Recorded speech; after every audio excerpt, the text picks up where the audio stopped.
Bienvenue sur Engineering Space. Dans cette vidéo, nous sommes dans le cadre de la rencontre d'un ingénieur en génie civil. On a décidé d'aller rencontrer cet ingénieur afin qu'il puisse nous partager la réalité du terrain. Plus seulement les stagiaires qui font l'ingénierie, non, on veut véritablement des personnes qui ont travaillé ou qui travaillent dans le domaine de l'ingénierie en génie civil.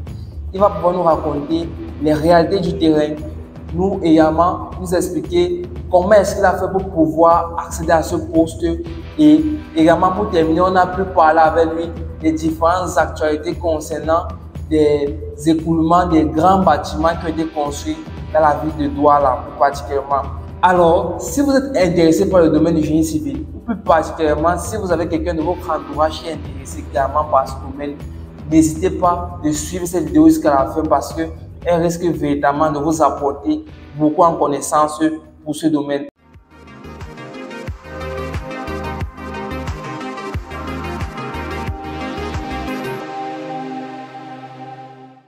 Alors, peux-tu te présenter? Merci, Monsieur Erich, de passer la parole.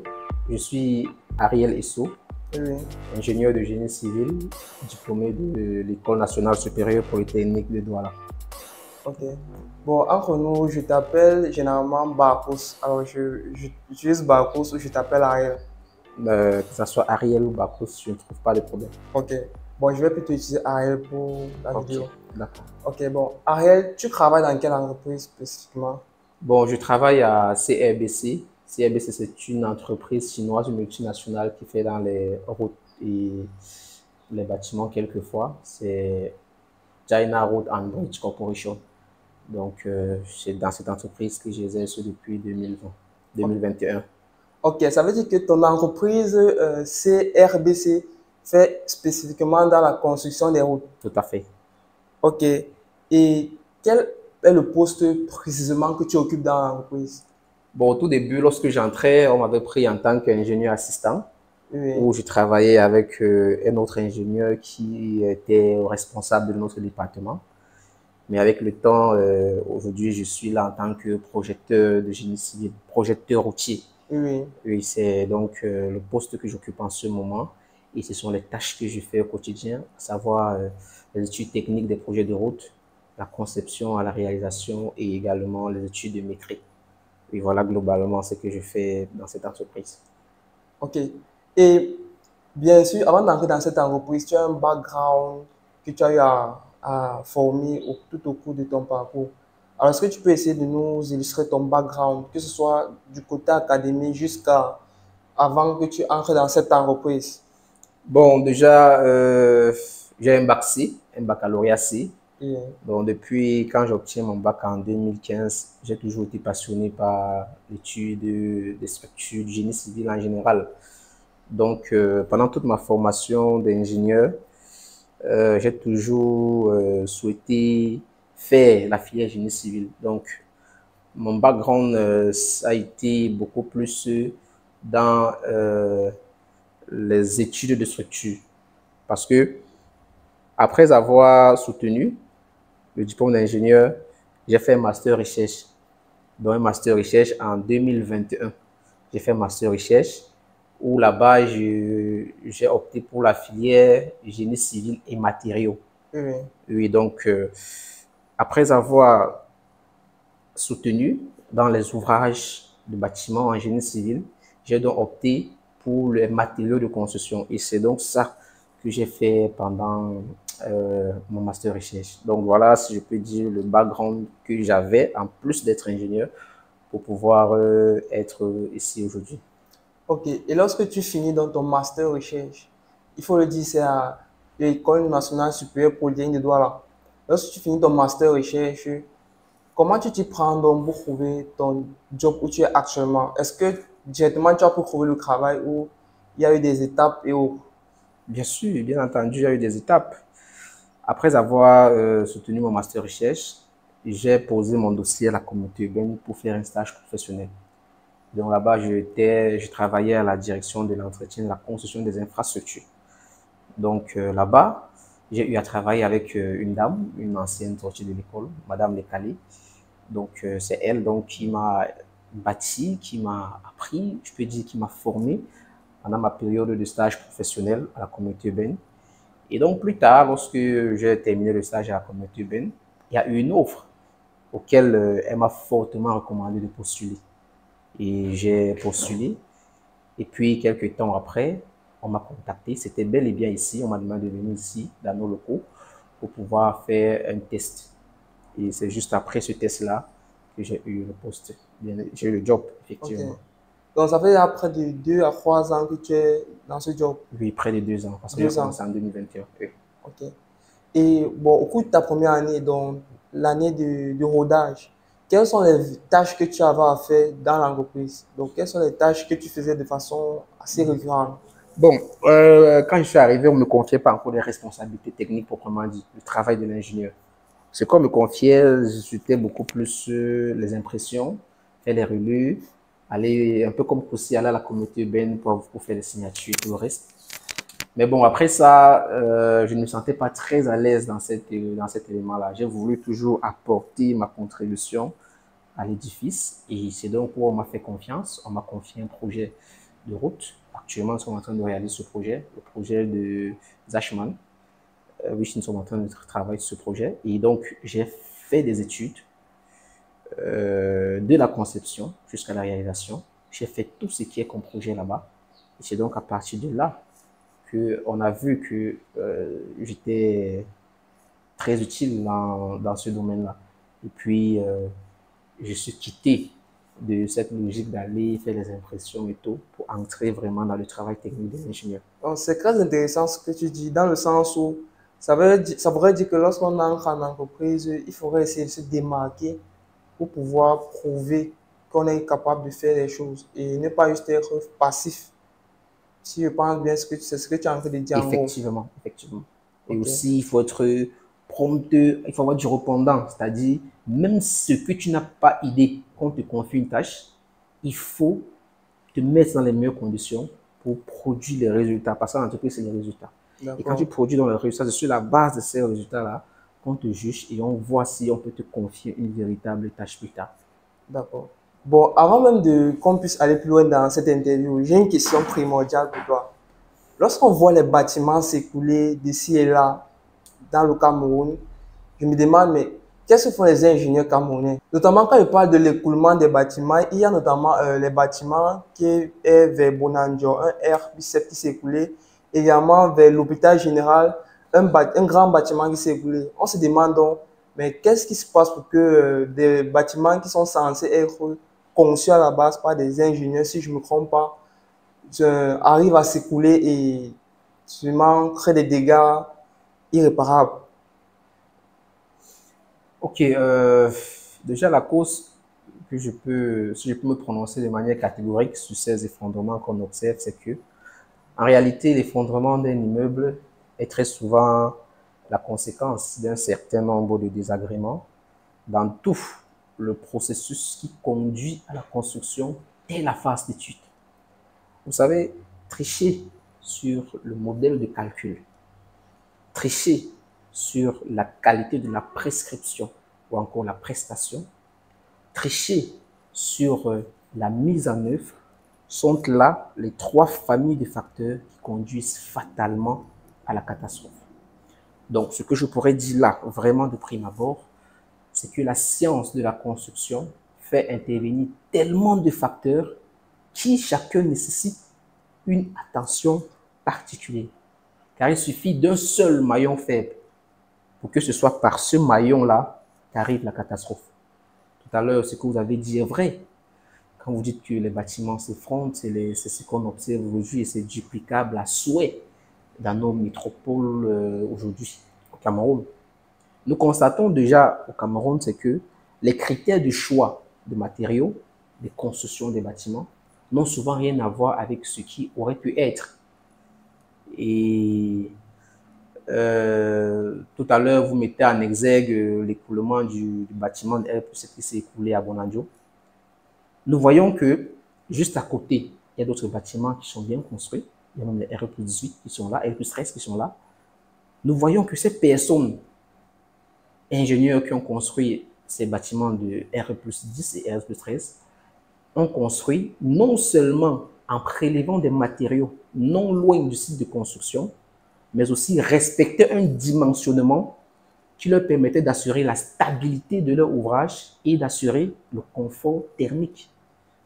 Aujourd'hui, dans presque aucun cahier de charges au Cameroun, vous ne verrez une prescription relative à l'étude thermique du bâtiment pour savoir quelles sont les caractéristiques, cette fois-ci thermiques, requises par les matériaux. Je prends le cas du parpaing. Le parpaing a 2 trous. Il est évident que quand vous avez la vide d'air supérieure à 5 cm entre 2 parois de parpaing, vous avez de la convection thermique. Donc, construire avec ces parpaings-là, c'est faire tout sauf créer le confort. Convection thermique, pour ceux qui nous suivent. La convection thermique, c'est en fait quoi? Quand vous allez construire avec ces parpaings, quand les rayons du soleil vont arriver, ça va traverser le parpaing, puisque le parpaing ne présente pas une résistance aux rayons thermiques, puisque l'ouverture est grande, c'est 5 cm et plus. Et donc, les rayons vont traverser et par le phénomène infrarouge, ça va pénétrer à l'intérieur de la maison et créer de l'inconfort. Bien sûr. Or, la prescription voudrait, comme c'est fait ailleurs, c'est que les vides d'air entre ces parois de parpaing ne dépassent pas 4 cm. Ça ne dépasse pas 4 cm. Donc, voilà le vrai problème qu'on observe. Déjà, si on a déjà des matériaux de construction basiques tels que le parpaing erroné dès la base, vous comprenez que ce genre de choses-là ne peut que se reproduire de manière... Ça veut dire que c'est forcément l'une des causes du déformement de ce bâtiment. Effectivement, c'est l'une des causes. Et il y en a plusieurs. C'est pourquoi au début, j'ai essayé de classifier les 3 familles principales. Il y a également une autre cause qu'on peut voir, c'est que le sol, on construit sur quel sol? Est-ce que le sol en lui-même est capable de recevoir la charge de l'édifice du bâtiment? Ça veut dire qu'il faut faire une étude préalable du sol. Tout à fait. Il faut faire les campagnes de sondage. Et là, ça demande généralement assez d'argent. Bon. Peut-être c'est pour ça que d'autres gens... Bon, c'est vrai que pour le projet quand même d'envergure de R+7, vous convenez avec moi que ça mérite qu'on fasse des études sérieuses. Bien sûr, bien sûr. Et pas seulement faire des essais, mais il faut aussi faire la qualité d'essai à cette étape-là. Il ne faut même pas seulement faire l'essai au pénétro, mais cette fois-ci les trop précieux pour savoir vraiment les valeurs nettes sur la résistance du sol et pour pouvoir prendre ça en compte dans le calcul des fondations du bâtiment. Donc c'est très important. Bon, rapidement, essai au pénétro et essai au précieux. Il faudrait que les auditeurs comprennent. D'accord, l'essai au pénétro, généralement le vrai nom c'est le pénétromètre dynamique. Il y a le pénétromètre dynamique, il y a le pénétromètre statique. Oui, ce sont les essais effectivement qui permettent de révéler la contrainte du sol à une profondeur bien précise, une profondeur bien donnée. Mais seulement avec ces essais, elles ne sont pas très précises comme l'essai au précieux. Elles ne sont pas très précises. Faire recours uniquement à cet essai revient en fait à maximiser ou alors à surdimensionner la fondation, puisque les essais les résultats ne sont pas vraiment proches de la réalité. Or, en faisant avec les essais du sol, en faisant recours au pressiomètre, nous avons les résultats plus proches de la réalité, les résultats exacts. Et c'est d'ailleurs ce qui est recommandé pour les projets de R+4 en montant. Donc, déjà, avant de faire quand même les essais au pénétro, il faut quand même faire un point de sondage au précieux. D'accord. Oui. Et puis, de là, maintenant, faire un calcul, on voit la moyenne et on adopte ça. Okay. Bon, il faut également dire que ce n'est pas qu'au Cameroun que cela se passe. C'est pas pour dire que c'est normal, ces différentes familles de problèmes dont tu as cité, mais il faut également noter que c'est redondant un peu partout. Notamment, je pense qu'il y a une actualité avec la Turquie. Mais là, c'est un peu plus délicat dans le sens où chez eux, ils ont des séismes. Tout à fait. Et je pense que là, on pourrait blâmer les ingénieurs peut-être dans le sens qu'ils n'ont pas fait des bâtiments qui sont capables de supporter certaines magnitudes, même comme peut-être c'est peut-être délicat à réaliser ce type de bâtiment. Oui, c'est vrai. Bon, c'est vrai qu'en Turquie, c'est un cas très particulier technique, c'est l'étude au séisme. Et n'oubliez pas, c'est vrai, on ne sait pas quand est-ce que le séisme peut arriver au Cameroun. D'autant plus que on sait comment est-ce que le globe terrestre fonctionne, c'est dynamique. Donc, du jour au lendemain, ça peut se produire. On a les monts qui sont en activité au Cameroun. Donc, c'est un événement qui peut à tout moment se produire. Mais quand même, Dans notre formation d'ingénieur, on intègre cette partie-là, l'étude de calcul au séisme. Ça te permet déjà, toi, l'ingénieur, de te positionner dans une position plus stratégique pour pouvoir empêcher que les événements comme ça ne puissent se répercuter sur la stabilité de ton ouvrage. Ok, bon, une question là dans ce sens. Est-ce que tu penses que si aujourd'hui il y a un séisme du même magnitude que ce qu'il y a eu en Turquie, tu penses qu'il y a encore des bâtiments qui sont debout au Cameroun? Bon, c'est vrai que je n'ai pas... Parce que pour moi, je pense que tout tort. Tout le Bon, monde meurt. bon c'est vrai que... Bon, c'est vrai que je n'ai pas accès à la note de calcul de tous les grands immeubles qui sont dans nos grandes métropoles, mais je vais partir sur le témoignage de notre enseignant, le professeur Moussa Sali, qui nous avait dit qu'il avait eu à dimensionner un bâtiment à quoi en tenant compte des effets sismiques. Je ne sais pas si c'était lui ou bien c'était une entreprise, mais je pense qu'il connaît bien un bâtiment à quoi qui a été dimensionné en tenant compte du séisme. Je ne sais pas en quelle année, je ne sais pas. Mais je pense que s'il y a le séisme aujourd'hui, j'imagine qu'il y a beaucoup d'infrastructures qui ne seront pas atteintes. Par exemple, les constructions des ponts, par exemple, qu'on le veuille ou pas, ce sont des ouvrages qu'il faut tenir compte, voilà, il faut tenir compte de ces choses-là. Parce que souvent, l'eau à une forte pression, ça peut chambouler. Donc, les grands ouvrages, qu'on le veuille ou pas, il faut tenir compte des effets sismiques pour que si jamais l'événement arrive, que ces bâtiments puissent garder leur stabilité. Ok. Maintenant, donc, on va parler un peu de ce qui blesse généralement au Cameroun, peut-être même en Afrique. Quand on parle de salaire, généralement au quartier, les gars savent que quand quelqu'un est ingénieur, on dit que non, il est lourd. Mais bon, plus concrètement, quelle est la grille salariale environ d'un ingénieur en génie civil, peut-être dans une entreprise en globalité, une entreprise de génie civil? Et je pense qu'il y a aussi le critère ancienneté généralement qui joue. Donc, tu peux essayer de, si possible, essayer de dispatcher ces différents. En fait, le salaire, souvent, c'est différents critères. Bon, déjà pour la grille salariale, c'est vrai, il y a les ingénieurs qui viennent de sortir de l'école. Le plus souvent, les entreprises supposent qu'ils viennent de sortir de l'école. Oui. Et ils sont là encore pour un apprentissage. Donc, ils ne te mettent pas une catégorie vraiment digne d'un ingénieur. Et ici, dans notre entreprise, on a la grille salariale en fonction de... Bref, il y a les catégories. Oui. Il y a de A jusqu'à F, je pense. 1A, 2A, 3A, tout ça, jusqu'à F. Donc, c'est tout un classement. Et ça dépend de plusieurs critères. Oui, donc. Et les A jusqu'à F, là, de quoi est-ce que ça dépend? Donc, qu'est-ce qui fait en sorte qu'on soit de A plutôt de F? Bon, déjà ici chez nous, quand tu es à A, globalement, tu es soit assistant, soit manœuvre sur le terrain, ouvrier, tu es à A. Mais il y a A1, A2, jusqu'à A4 même, jusqu'à B. Donc, plus tu as un chiffre qui est proche de 1, par exemple 1A, 2A, ça veut dire que tu es dans une classe de manœuvre ouvrier. Mais un ingénieur doit être au moins à la catégorie 8A. Okay. Oui, quand tu viens d'entrer de l'entreprise, peu importe si tu es sorti de l'école, tu es d'abord dans 8A. Et F, c'est pour les patrons? Oui, F, c'est pour les patrons, c'est pour ceux qui ont les 5 ans, voire les 10 ans d'expérience. Ils ont aussi la famille, parce que n'oublie pas, quand on est dans l'entreprise, le nombre d'enfants impacte également sur votre salaire. Donc, tout ça entre en jeu également. Okay. Donc, la grille salariale, par rapport à ce que tu viens de dire, ça a à peu près combien? Ma grille salariale à moi? De A jusqu'à F, est-ce que tu n'as pas une idée des différentes grilles salariales? Bon, je vais me contenter ici chez nous. Je ne sais pas très bien comment ça se passe ailleurs. Oui. Donc, ici chez nous, là, quand tu es à A, supposons quand tu es à A4 par exemple, bien sûr, tu es dans les 80 000 francs, plus les frais de transport que tu as chaque mois qui s'élèvent, je crois, 25 000 francs. Donc, tu peux écrire dans les 100 000 francs. Et salaire brut, donc ce qui te revient à toi. C'est vrai qu'à ça, on va ajouter quelques petites sous pour les taxes et tout. Mais ce qui te revient à toi, tu es dans les 100 000 francs minimum qui te revient à toi chaque mois. Donc, ça, c'est quand tu as A4.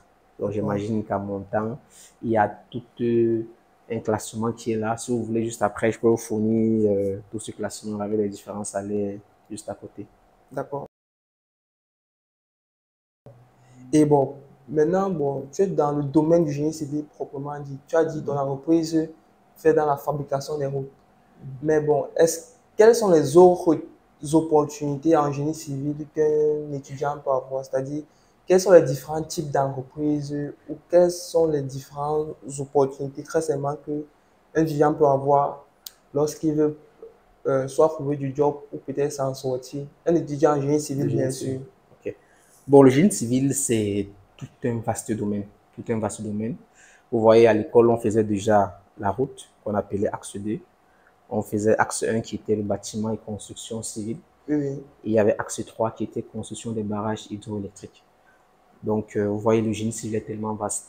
Et dans chaque trois domaines, dans chaque sous-domaine que je viens de vous dire, il y a encore tellement d'autres disciplines qui encadrent ça. Donc, l'opportunité pour quelqu'un pour un étudiant, un jeune étudiant qui fait génie civil, je pense qu'il s'engage là dans un domaine très vaste où il y a pas mal d'opportunités, beaucoup plus ici en Afrique, particulièrement au Cameroun. Vous voyez, de temps en temps, on construit les routes, on construit des bâtiments, on casse, on reconstruit, on fait des routes. Donc, l'opportunité qu'il aura, c'est qu'une fois être sorti de l'école, il pourra déjà lui-même gagner les petits marchés des bâtiments et se fait pas mal de fric là-dessus. Et il pourra également travailler pour une entreprise qui fait dans les routes proprement dit, en tant qu'ingénieur routier, en tant qu'ingénieur de conception, en tant qu'ingénieur de suivi et même en tant qu'ingénieur de contrôle. Donc, il y a pas mal d'opportunités à l'intérieur. Et je pense que pour un étudiant, il gagnerait vraiment à faire la filière génie civil. Ok. Bon, quels sont les conseils donc, que tu pourrais donner à une personne qui voudrait se former dans le domaine du génie civil? Bon, le conseil que je peux donner, c'est le même que j'ai toujours donné depuis à mes cadets académiques. C'est vraiment de travailler, de chercher à comprendre. Parce que vous voyez, aujourd'hui, quand on construit les bâtiments ou les ouvrages en général, si tu ne fais pas preuve d'une compétence pointue, on risque d'assister à des catastrophes. Bien sûr. Et qu'on assiste à des catastrophes, c'est ta crédibilité en tant qu'ingénieur qui est d'abord mise en jeu. Et aussi, on te fera plus Confiance. pratiquement confiance. Donc, le premier conseil, c'est d'être bon, d'être travailleur, de ne pas tricher comme certaines personnes font, de travailler vraiment et de faire toujours du bon travail. Donc, Ok. ça, c'est le conseil, la compétence. C'est ça qui prime dans tout ce que nous voyons. C'est d'ailleurs dans le génie civil. C'est d'abord la compétence qui doit être mise en premier plan. Ok. Sachant bien sûr que la confiance, c'est un élément très essentiel pour un ingénieur parce que généralement, que ce soit les marchés, que ce soit les postes, ce se fait à travers des personnes qui vous font confiance, qui vous recommandent et tout. Ok. Et pour finir dans la vidéo, as-tu des livres que tu lis? Et si oui, peux-tu me recommander peut-être 2 livres qui pourraient aider les personnes qui nous regardent? Bon, c'est vrai que je ne suis pas trop un poète, je ne lis pas beaucoup. Oui, Si oui, je lis beaucoup plus les documents qui cadrent avec la construction du génie civil. exactement. Donc, s'il faut peut-être proposer des documents ou des romans à certaines personnes, moi, je vais beaucoup plus leur recommander les documents qui cadrent dans le génie civil. Donc, D'accord. pour ceux qui font dans le génie civil, particulièrement les routes, je les recommande de lire les livres de Jean-Amand Calgaro, le tome 1, le tome 2. Je les recommande également de lire les normes sur le CITRA, par exemple, sur l'ICTAL, qui est l'instruction sur les conditions techniques d'aménagement des autoroutes de liaison, l'ICTAVRU, l'instruction sur les conditions techniques d'aménagement des voies rapides urbaines et des voies rapides interurbaines. Donc voilà les documents qui font mon quotidien et c'est avec ça que je suis beaucoup plus familiarisé. Ok. Je pense que vous l'avez compris, il faut vous former parce que les livres dont il parle, je ne sais pas ce qu'on peut les lire et comprendre ce qui se cache derrière la technique comme ça. Je pense vraiment il faudrait, à côté de sa formation, lire ces livres pour pouvoir avoir vraiment des bases solides pour pouvoir appliquer dans le domaine. Alors, c'était tout pour cette vidéo où on a eu Monsieur Ariel. J'espère que pour une prochaine vidéo, on pourra encore le voir peut-être sur le terrain, on ne sait pas trop.